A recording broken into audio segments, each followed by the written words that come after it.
set of different colors. I normally, as you know, have the mustard cup with the navy blue saucer, but today I have the blue cup and the, what color is this? Turquoise. Yeah, kind of like a turquoise saucer. They all make different sounds, it seems like.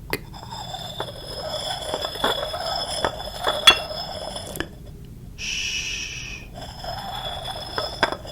I know you have to relax. And some of you may be sleeping. Or at least trying to sleep. And so, remember my trigger of the week. It's blue. This is my Banana Republic shirt, remember? I was gonna wear it, but it is kind of warm. Now that we're in May of 2025, and if you're watching this real time, it's May 23rd, to be exact.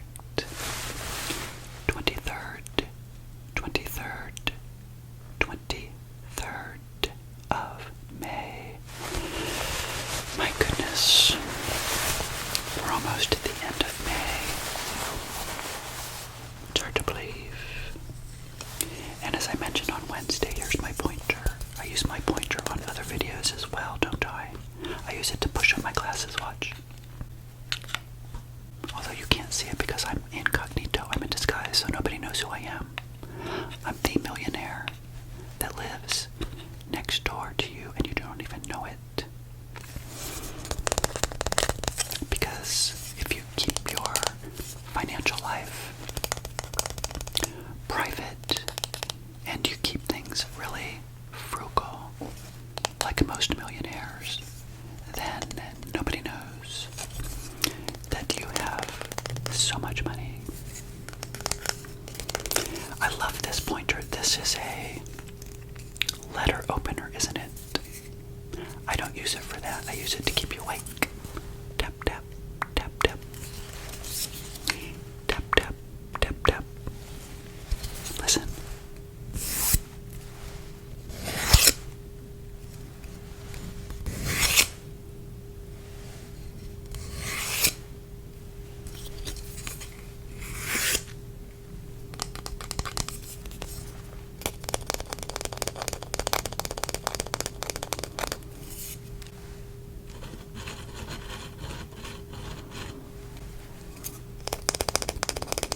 I love ASMR, don't you?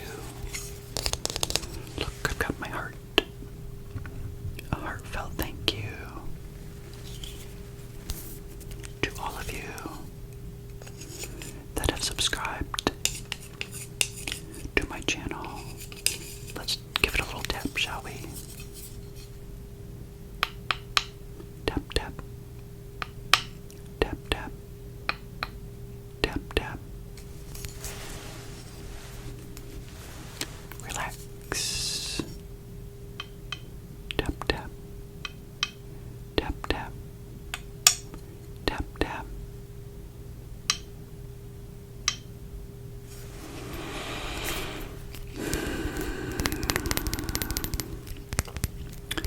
Yeah, this is for all of you that come back and watch my videos. You know, I don't know how many of you continue to come back week after week, or I should say day after day. But I do thank you so much. I hope you're getting some kind of value out of the channel. When I used to watch the Suzie Orman show on a Saturday night, I always thought to myself, you're continuing to commit to money no matter what.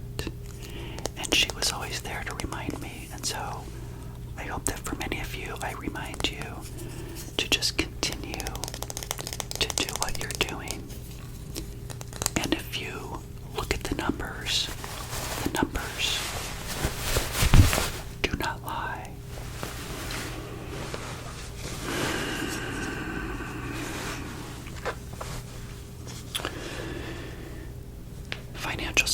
should always take precedence over material items. You know, I wanted to share with you tonight, I'm reading a very interesting book right now. I'm in the 3rd chapter, and it's a book that I've heard about through the years, but I never read it. Then the friend of mine, Michael, remember, that retired last year, a year before me, bought the book, and he read it, and he was encouraging me. He kept saying, Evan, you've got to read the book, you've got to read the book. Now, I heard there was a little bit of controversy, I think. A little bit of controversy about the book, in that it may be a little, perhaps, risky to follow the principles of the book, because maybe you would run out of money at some point in your life. But you know what? Like I always tell you guys, you can get little bits of information from me, other people, YouTubers, books, podcasts, etc. But you have a brain, right?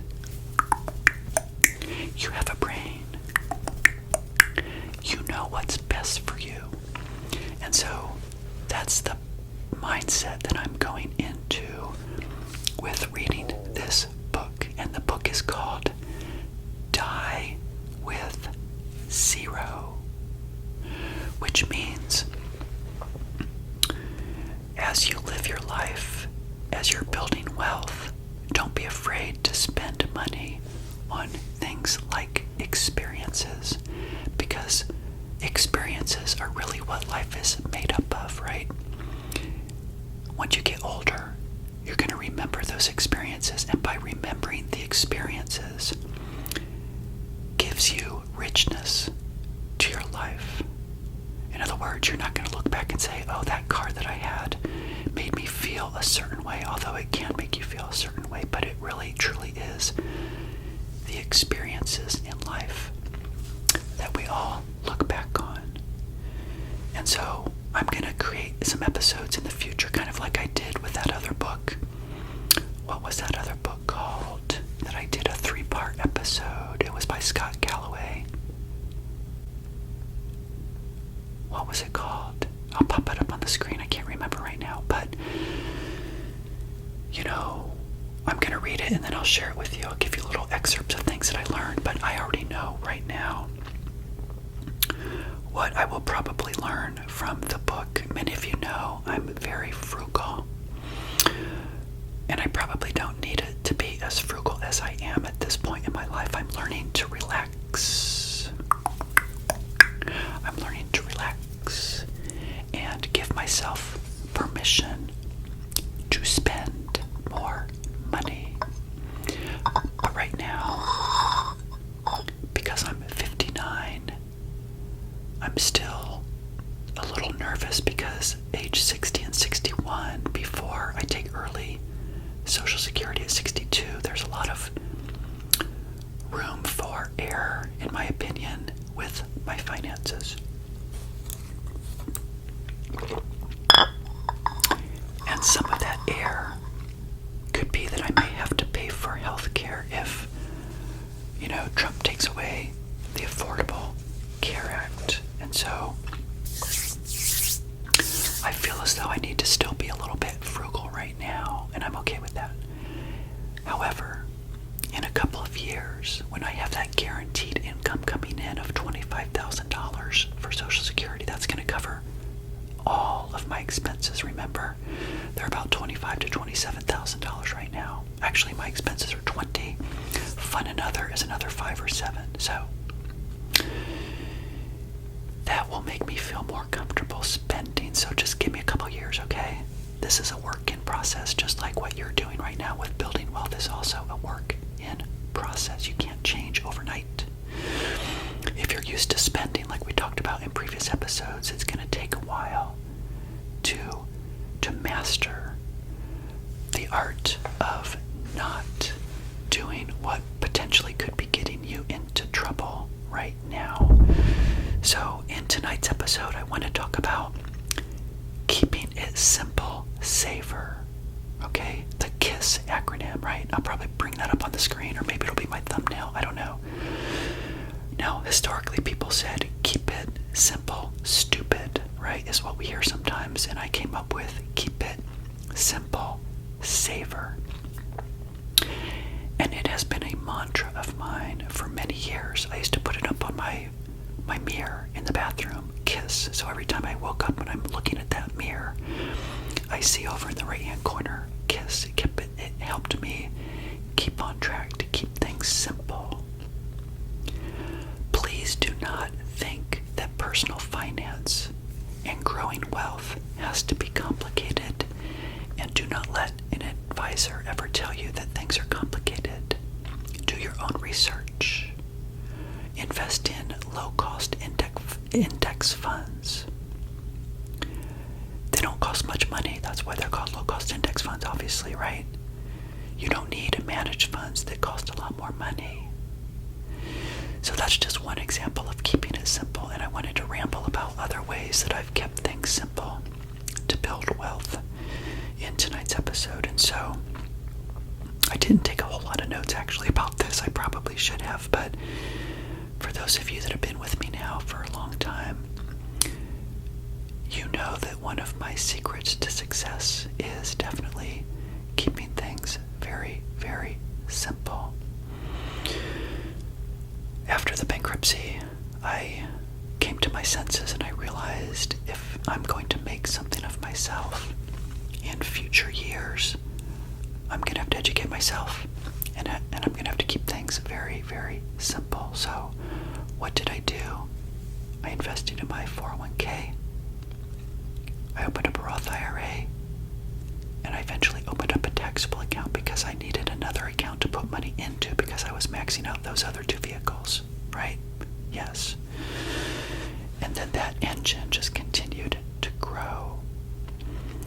And I know you're going to be, in your lifetime, influenced by a lot of people, whether it be on YouTube, whether it be some of the people you see in the space right now, and I won't name any names, but there's a lot of people out there that are trying to encourage young people to do really crazy things, you know, to aspire to a lifestyle of overindulgence. Kind of like in the 1980s, everybody was living above their means. I grew up with TV shows like Dallas, Dynasty, Falcon Crest, and that's what I saw as a young person. And so what did I do? I got out of college and I started to spend as if I was living their kind of a lifestyle. And it just not is realistic nor sustainable over a long period of time to think and to wish and to hope that you're going to be able to live the kind of life that these people live. Very few people can live that kind of life. Very, very few people get to such wealth numbers. Most of us are going to be like me. Most people are going to make $40,000 like I did 20 years ago. And then as the years go by, I just made a little bit more money. 5% here, 3% here, 2% here, 5% here. And my income kept going up from $40,000 to about $120,000 by the time I retired, and that took 20 years to happen, right? So I don't want you to think I'm some person that made hundreds of thousands of dollars per year. That was not me. I just kept things super simple. I knew going into building wealth that I would have to make a little bit more money every year to cover inflation, and also to give myself the buffer so that I had money to put into my investment accounts.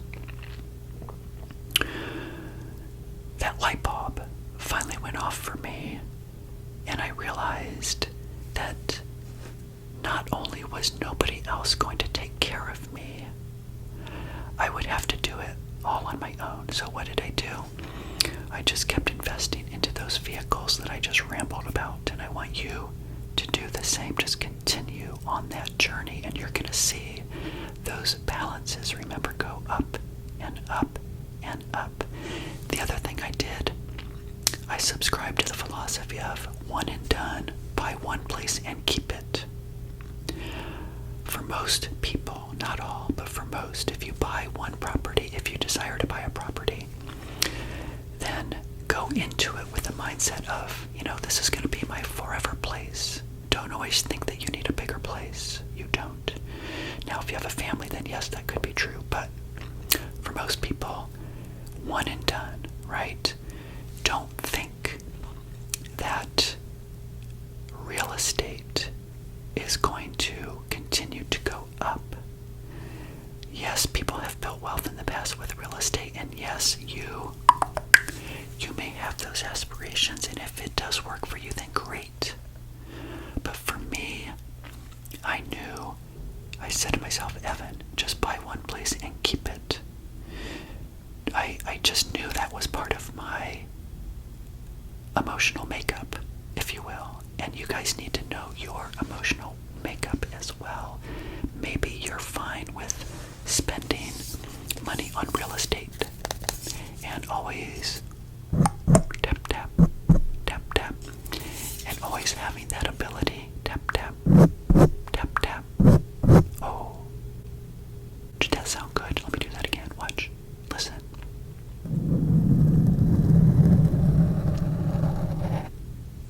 Now that's ASMR.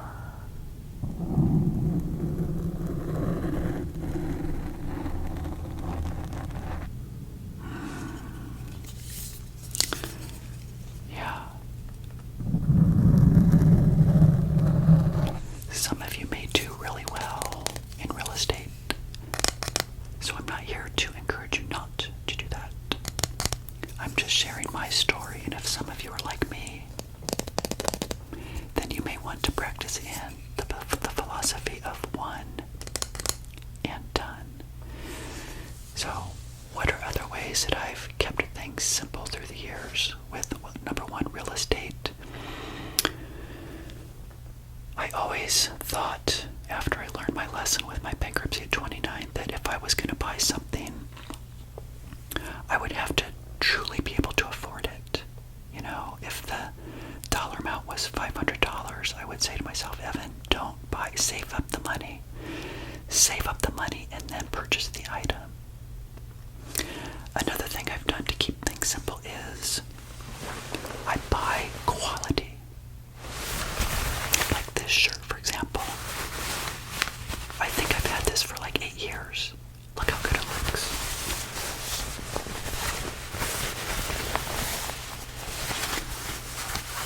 If you buy classic type clothing, it never goes out of style, right? Now you might want to buy some things occasionally that are trendy. That's perfectly fine. But try to build a wardrobe that is simple. A black shirt, a white shirt, several long sleeve shirts, a jacket, a classic, bomber jacket or black leather jacket or whatever it is. It'll never go out of style, perhaps, right? You don't always need more and more things. In fact, one thing I used to do is I used to clean out my closet, and I would put everything in the living room, and I would look at each article of clothing before I put it back in the closet. I didn't need things like whenever I felt like, oh, I need new clothes. Maybe not. Go into your closet. Like this shirt, I rarely even wear it. So why would I think I need another long sleeve shirt? I have like 12 of these, different colors. And so by keeping it simple with things like clothing, real estate, and the other big thing is automobiles.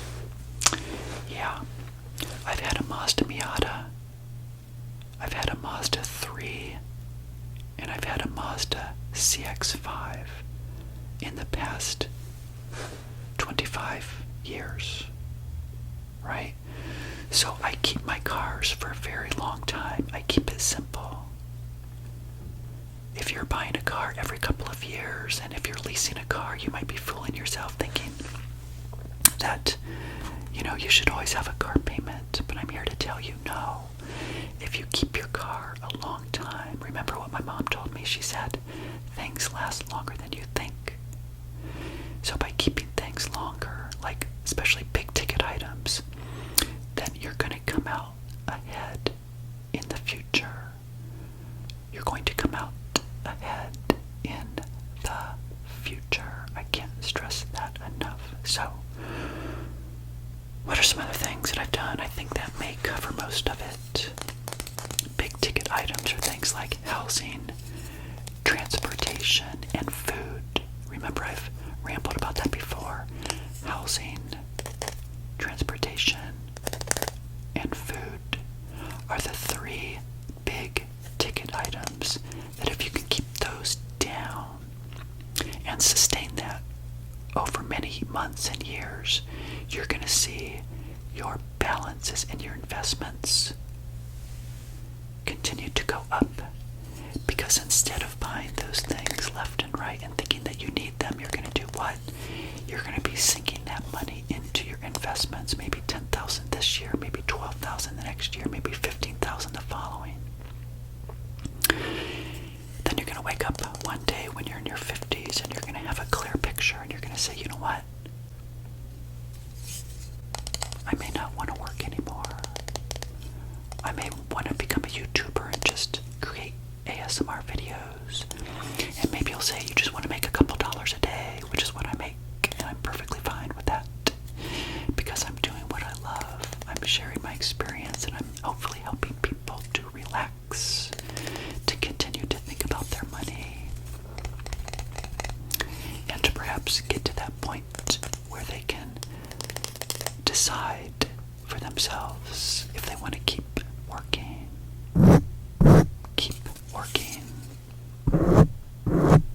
and keep working or not.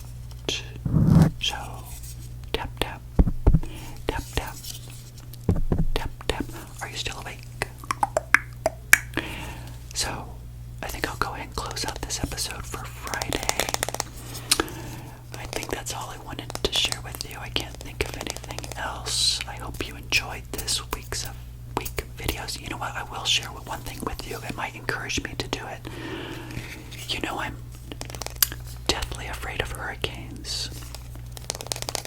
And we're getting into hurricane season, which starts June 1st. So I think I'm going to create some role plays to share with you my fears of my place flooding, because I think if I face those fears, it's going to help me. Because Hurricane Helene, remember last year, flooded 31 properties here in my condo community, and the water came right up to my patio. And so, what are the odds of that happening again 2 years in a row, right? Well, we'll see. So I may come up with a role play of, you know, what it feels like to be a little bit anxious about things. And I know many of you feel anxious about things. You feel anxious about your money, your job. And so I'd like to make the comparison of the fear that I have of the surge coming in with the fear that I have of maybe running out of money, because it's a legitimate fear. And yet, to anchor back to that Die With Zero, the premise of the Die With Zero book, which I should have mentioned, like, whenever I spoke of that book. Did I speak about it today, or was that last time? Anyway, is that you should have these experiences, and it's okay to spend your money. I mean, even for those of you that want to leave money to your children, you have to teach them to find their own way, right? That they should not be looking to mommy and daddy to give them a big inheritance. Yeah, we don't want that. We have to teach them to build their own wealth, which gives you more credence. Is that the right word? I don't know. I'll have to look it up. It gives you more insight into spending more and living and spending on experiences. So when you get to the point when you're no longer on this planet, you don't have to die with millions and millions of dollars, right? You can dig into some of that principle, even though it seems exciting to live on interest, dividends, and unrealized gains, which is going to be my goal. to spend some of that as well, but the future is so unknown. So I will share my thoughts about that book, as I mentioned, in a subsequent episode, as well as wish me luck on producing the role plays of my fear of hurricanes. And so with that, everybody, I think I'll go ahead and close out this episode. If you like content like this, give me a thumbs up. Consider subscribing to my channel if you have not done so. I hope you had a great week, and I will see you